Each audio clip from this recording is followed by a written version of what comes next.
Hai. Hai. Episode terakhir kita bahas tentang type human design. Nah, type yang terakhir ini adalah Reflektor. apa itu reflektor? Temannya refleksi.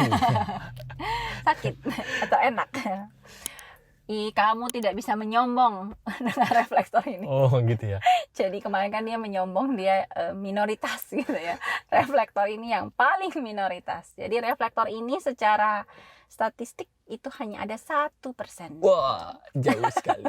Oke. Apa itu type reflektor? Reflektor ini nanti ya kalau teman-teman udah tahu kapan ya kita bahas cakra gitu ya, center. Ada 9 center di human design. Reflektor itu 99-nya putih, open, terbuka, menyerap. Gitu. Oke. Nah, jadi diulang ya, kalau manifestor itu memulai, kemudian generator, manifesting generator eksekusi, menjadikan gitu ya. Kerjanya. Terus proyektor itu yang mengatur flow-nya, mengorganisir, memberikan arahan, nasihat dan lain-lain. Reflektor itu untuk ngasih tahu pada saat nanti sudah berjalan, ini oke nggak? Berjalannya oke nggak? Sehat nggak? Oke. Bahagia nggak, gitulah intinya. Karena dia reflect. Karena kan semuanya putih, sehingga dia menyerap dan mereflect gitu apa yang dia apa yang ada di sekelilingnya. Nah, karena karakteristiknya yang seperti ini, yang terbuka dan menyerap, itu penting, sangat penting untuk reflektor untuk menyadari lingkungannya. Karena kalau lingkungannya tanda kutip toksik gitu ya, dia yang merasakan toksiknya. Iya, gitu kalau ya. lingkungannya nggak sehat, dia juga akan jadi nggak sehat gitu. Tapi kalau lingkungannya sehat, dia akan sehat gitu. Makanya reflektor ini tadi untuk ngasih tahu. Jadi kalau satu tim teman-teman punya reflektor ya, walaupun jarang gitu, makanya beruntung kalau ada yang punya reflektor, entah di keluarganya, entah di timnya, di komunitasnya gitu ya. Mereka tuh paling bisa ditanyain, kita udah doing well belum? Kita oke nggak? Kita sehat nggak lingkungan ini gitu loh. Dan mereka akan bisa reflect gitu, akan bisa kasih tahu gitu. Dia bilangnya, wah nggak, kita ini masih ada kebencian gitu. Nah, karena reflektor yang terbuka dan menyerap ini, bisa jadi mereka itu setiap ketemu orang, itu mereka orang bisa melihat mereka itu beda-beda. Iya. Karena sebetulnya mereka hanya memantulkan apa yang dipantulkan, apa yang dipancarkan oleh orang yang lagi ada bareng mereka. Gitu. Iya. Kalau misalnya kita tipe yang periang, kita akan melihat si sosok reflektor itu periang, gitu ya. Kalau kita tipe yang pemarah, kita bisa menganggap persepsi kita terhadap orang itu adalah jutek, gitu ya. Tapi sebetulnya itu cuma kitanya, cerminan kita aja, gitu ya. Oke. Makanya reflektor ini ketika dia berada di lingkungan A misalnya, dengan dia berada di lingkungan B, itu bisa jadi kesan teman-teman yang ada di A dengan teman-teman yang di B tentang si reflektor ini bisa jadi beda. Karena dia ada di A ya seperti A, dia ada di B ya, dia akan memancarkan seperti B gitu. Itulah identitasnya ya. Ya, betul. Nah, bagi reflektor itu signature-nya adalah surprise. Terus not self-nya adalah disappointment. Nah, gimana itu? Nah, sebetulnya yang paling penting dari reflektor adalah untuk tidak mencari identitasnya itu untuk disamakan dengan type lain. Nah, disappointment ini muncul ketika dia merasa, kok gue beda ya kan? Gue beda, dia unik sebetulnya ya. Dia unik, istimewa. 1% lagi. Iya, betul. Nah, tapi ketika dia berusaha mengidentitaskan dirinya bahwa saya ini seperti ini gitu. Dan kemudian kok ternyata enggak ya, memang dia itu sangat fluid kan gitu kan. Nah, ketika dia berusaha dan mencari gue ini apa dan berharap dia punya sesuatu yang betul-betul fix gitu ya, itu yang akan bikin dia kecewa. Karena dia pikir dia nggak punya apa-apa, padahal kebalikannya, dia punya semuanya. Iya. Dia yang memastikan komunitasnya gitu ya. Perjalanan misalnya di company-nya itu on the track atau enggak gitu ya. Dia yang menyerap dan merasakannya sebetulnya ya. dan dia punya semuanya. Jadi dia itu punya kesempatan untuk mengalami semua senternya nyala, dia punya kesempatan untuk mengalami gate-gate-nya juga aktif gitu. Jadi sebetulnya experience dia itu adalah ya seperti itu gitu loh. Yes. Gitu. Jadi tidak perlu mengidentitaskan seperti type lainnya yang memang ada fixnya gitu ya. Tapi yang punya dia itu justru kaya gitu. Semuanya bisa. Nah, memang reflektor ini juga kalau teman-teman punya ya, teman-teman reflektor atau bahkan teman-teman sendiri yang reflektor itu memperhatikan bahwa mempelajari sesuatu itu adalah hal yang mudah. Biasanya banyak bisanya gitu. Karena begitu dia belajar sesuatu dia langsung menyerap gitu, ngeblend ya. Langsung dapat. Masuk kelompok nari bisa nari.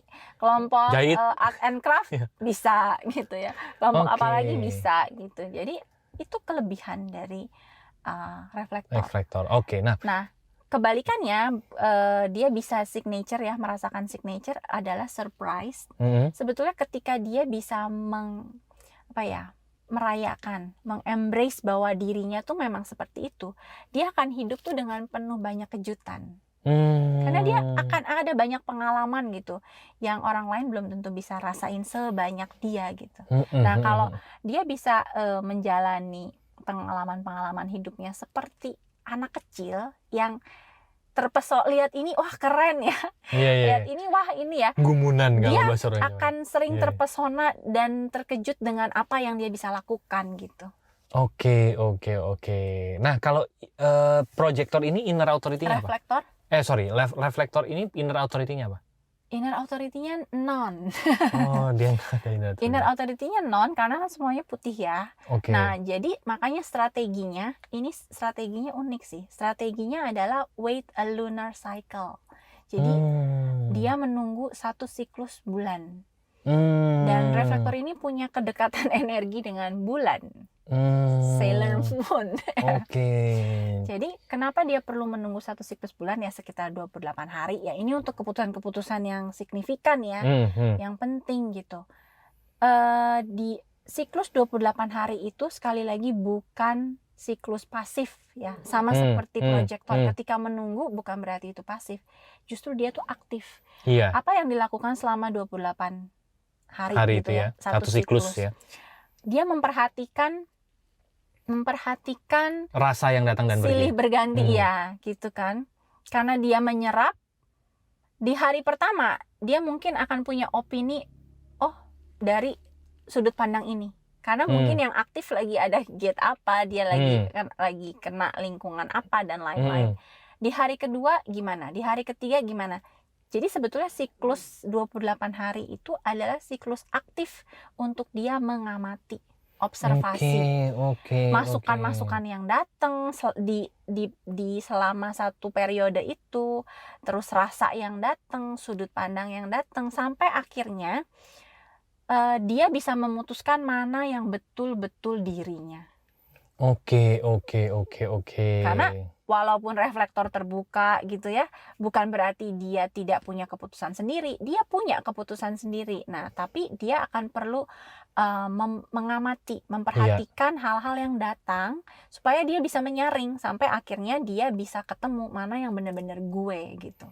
Mana yang supaya dia tuh ngambil keputusan bukan yang ternyata ini pengaruh orang, pengaruh apa gitu. Nah, dia perlu waktu untuk mengamati sampai akhirnya dia dapat ini gitu.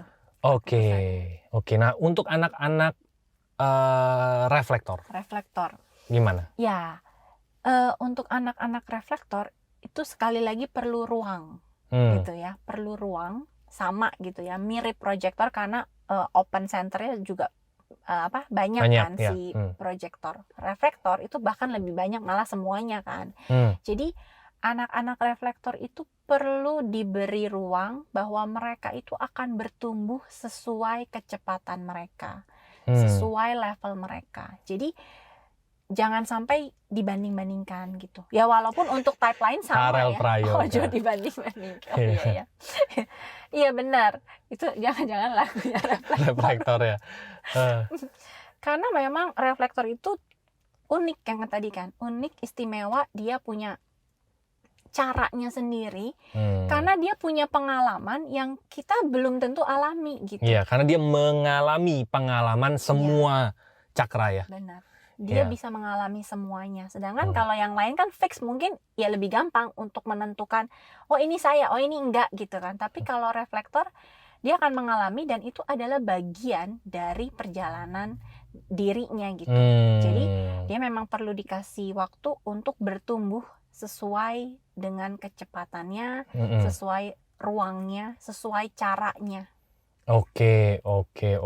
Dan juga pada saat si orang tua punya anak reflektor juga jangan dikejar-kejar waktu untuk memutuskan ya, karena dia juga perlu memutuskannya 1 siklus bulan tadi itu ya. Ya, atau kalau nggak 1 siklus bulan pun pasti dia perlu waktu lebih lama, karena dia sebetulnya perlu untuk memisahkan mana yang dirinya, mana yang orang gitu. Iya. Kalau dia nggak begitu, mungkin dia akan sering mengambil keputusan yang setelah jalan, oh ternyata ini bukan keputusan saya, ini keputusan mama misalnya, atau ini keputusan temennya gitu.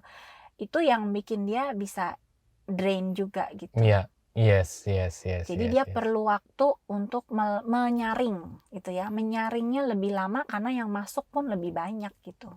Yes. Nah, dari 5 type yang kita bahas ini, itu kita belajar banyak bahwa setiap orang punya peran pentingnya dalam kehidupan ini gitu. Ya. Semuanya punya gitu ya. Tinggal kita menyadari peran itu dan menjadikan peran itu peran kehidupan kita lah gitu ya. Dan kita bisa merayakan peran kita. Yes. Celebrate gitu kan. Ya memang gue di sini gitu. Nah, bagaimana dengan teman-teman? Teman-teman sudah tahu peran apa yang teman-teman bisa mainkan gitu ya, sesuai dengan cetakan dirinya. Buat teman-teman yang belum tahu, oh saya ini proyektor, saya ini apa gitu ya, saya ini generator atau apa, teman-teman bisa klik aja di link deskripsi untuk bisa cek Human Design secara komplit. Nanti ada link, ada nomor WA juga yang bisa dihubungi, silahkan tanya di sana, ngobrol-ngobrol di sana gitu ya, supaya nanti teman-teman bisa menyatukan ya kepingan puzzle-puzzlenya kayak seperti yang tadi reflektor, kalau semuanya nyala lalu saya bisa nyapa, lalu saya lebihnya di mana, semuanya putih, panggilan saya di mana, itu tetap punya identitas gitu. Semuanya putih tadi reflektor maksudnya? Ya, reflektor ya gitu ya. Oke, silakan klik aja di link description di bawah video ini supaya teman-teman bisa tahu secara detail. Nanti kita ketemu lagi di episode mendatang, kita bahas tentang Human Design atau tentang hal-hal lain yang menarik. Thank you. Bye-bye. See you.